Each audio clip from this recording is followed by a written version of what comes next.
Stadium, Baton Rouge. This matchup today, part of the lifeblood of the sport. A rivalry game where the results will be remembered for a lifetime. It's the Texas A&M Aggies and the LSU Tigers.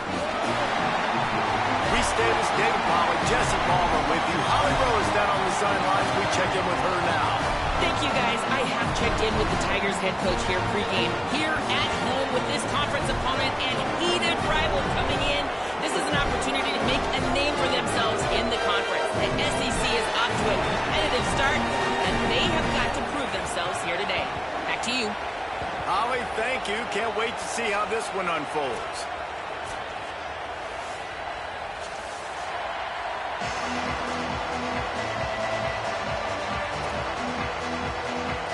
Texas A&M about to boot it away to start this game.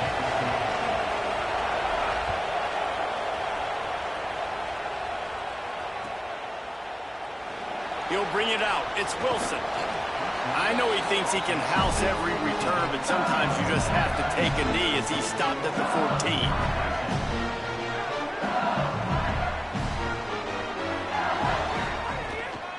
They'll start on the ground with Durham. Nudges ahead for one out to the 16. That's a really good job by the defense, wrapping them up, getting them on the ground. Take away that run game. Make them one-dimensional, put them in passing situations. Really good job by the defense. Back to throw, it's Levitt.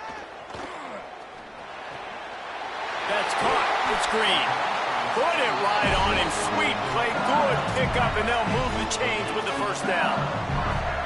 Death Valley has a well-earned rep of being intimidating. It is nice to be the quarterback, to have everything on your side. And have everything quiet. It's the loudest place by far that I ever played. I mean, for an entire game, they are on their feet, yelling, screaming. Now listen, we can't play all the words they're yelling, Reese, but they are an intimidating crowd. Second down, he'll throw it. Going downfield for the big play.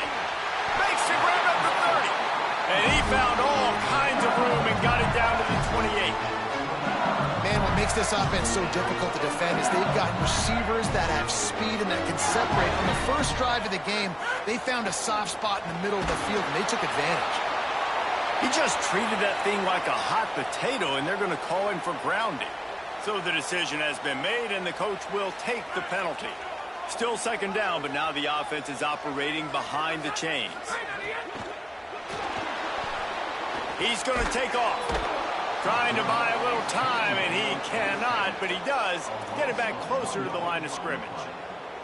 The pocket broke down, and the quarterback had to take the sack. Really impressed by this pass rush, Reese. Just guys winning their individual battles one-on-one up front. They're able to get to the quarterback. On third and long, he'll need to loosen up that arm. Fires the pass, intercepted. Not the way you want to start your first drive, and the defense forces a turnover. Well, statistically, this defense is not one of the better units against the pass. They're trying to change that here today. What a great job tracking the ball down, making a play on it, stabbing it out of the air for a big interception early. That should be massive for their confidence. The run inside. It's Owens. Just willed his way for a couple out to the 35. And the defense doing a great job committing to the run. When you commit to the run like this, obviously you can give up some plays in the passing game, but you got to stop the run first. Reed trying to escape and get it himself. And he gets the first down, but man, did he get the hit stick laid on his noggin. This crowd going to try to make life miserable for these guys. And the physical play there forces the incompletion on first down.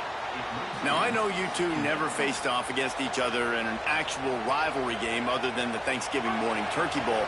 But knowing you two the way I do and the way you know each other, Jesse, what would you have done to try to throw Pollock off a little bit on a stage like this? In our opening 10-play script, I would have had David Pollock cut blocked, maybe even double-team high-load, chop blocked. My run every single play early.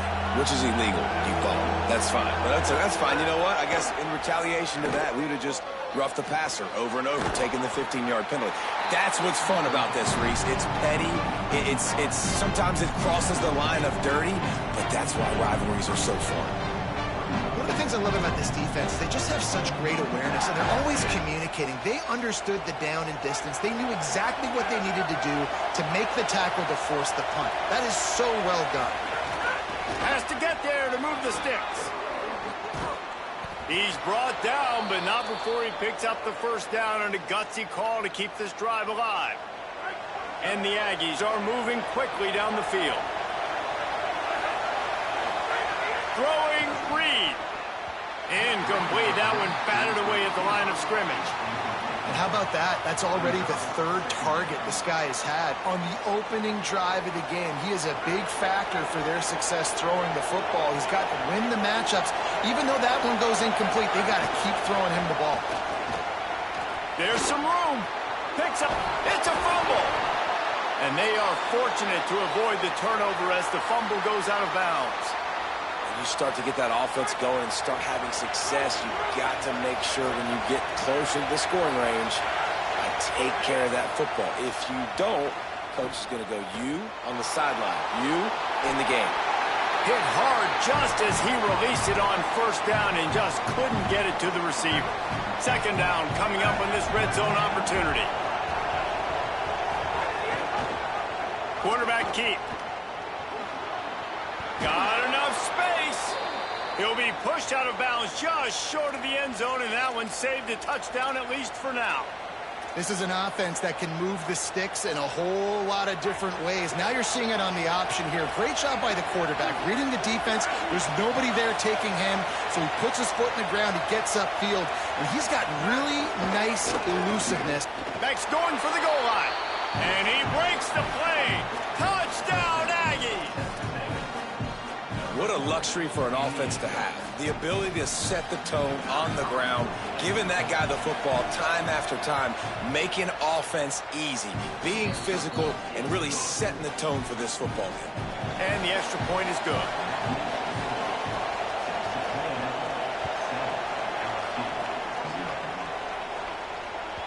That ball skips through the end zone. It's a touchback, and they'll take over at the 25-yard line.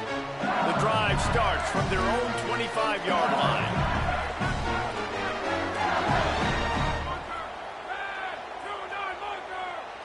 To the air, it's Levitt. Lost one deep down the right side. It's caught. And how about that? What the doctor always ordered, an explosive play to the 40. One big play, and you go from a little backed up to threatening. It's 1st and 10 from the 40. Keeping it on the ground inside. It's buried. He's all the way down to the 27-yard line, and they are threatening. You know, good running backs are the ones that can make things happen in small spaces. That running back there found his lane, he found his crease, and there was no hesitation. He got a little grass. Big pickup on the ground here to keep this drive moving and give them a first down. The Tigers come to the line with a fresh set of downs. On first down, it's Durham again. He's dragged down at the 12 as they try to cash in on this red zone opportunity. And I like the thought process on offense here early in this game. They're giving their bell cow the ball early and often. There are a lot of coaches that outthink themselves, and they think, you know, we're going to throw the ball to set up the run instead because everybody on defense knows our guy is the focal point. But this offense is just keeping it simple. Let's just give our best player the football early in this game, and let's just get him into a rhythm. The terrain gets rough this deep in the red zone. Third down, they can't pick up the first without scoring. They'll try to run for it. He's into the end zone. Touchdown, Tigers.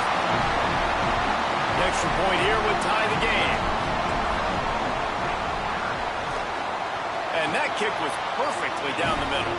So that was a 6-play, 75-yard drive. And what a way to finish it with a 9-yard touchdown run.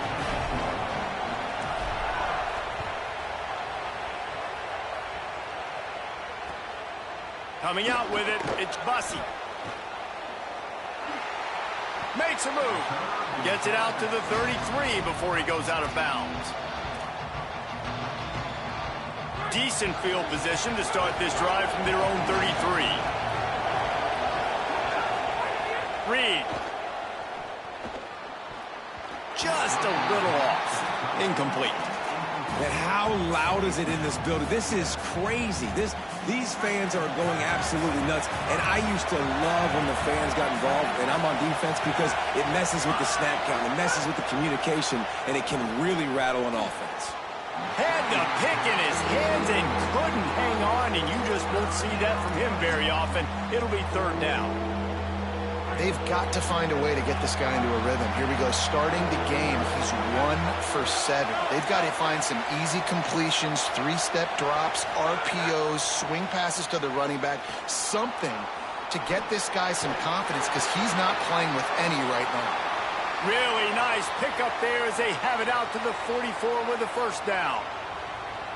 Time winding down in the quarter as they come to the line.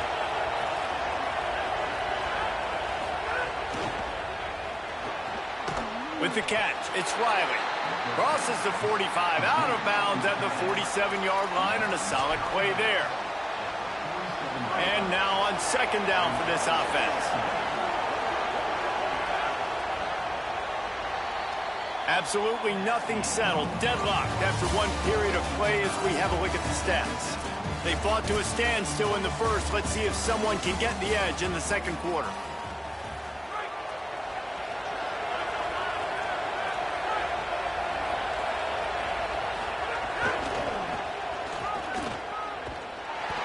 Time play by the defense. He'll lose 4.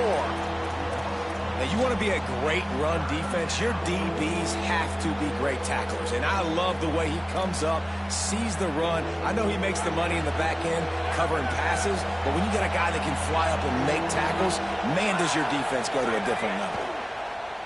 Here's a hit. And he was hit just as he released it, and it falls to the turf. It's been a tale of 2 drives for this defense early on, right? They came out starting really slow, allowed a touchdown in the opening drive, but they're finally settling in here on this one. Obviously, it wasn't perfect. They did give up 1 first down, but really nice job there on that third down pass defense, forcing the incompletion, now trying to set up a punt. And after that play, there is a Tiger who has yet to get up. Medical personnel out there checking on this senior defensive back.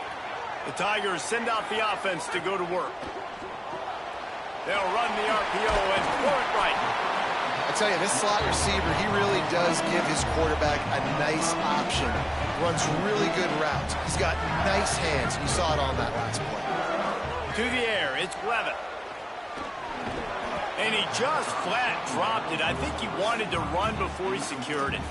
And that doesn't happen very often. That's their go-to guy. I love the way they move him around the field, and they try to attack the middle with him to get the ball in his hands and let him do some damage. And he shows you the drop. Okay, it's in there, but it doesn't happen very often.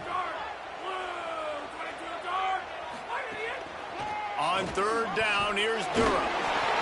They make the stop, and he'll have enough yardage for a first down. Well, that's kind of the advantage of third and medium, right? Is the defense, you keep them guessing. You can throw it, you can run it. That time they hand it off, and they pick it up. Yeah, and you can see the D drop back a little bit. It creates a little bit of space. The run it. There's a crease. He'll work his way down to the 28. And I'll tell you what, we can focus on the left side of the line of scrimmage because that's where the play starts. But you don't get big gains when you run out wide unless wide receivers, yes, wide receivers, commit to blocking, staying on their guys. Really good job on the outside by giving the running back space to make the big play.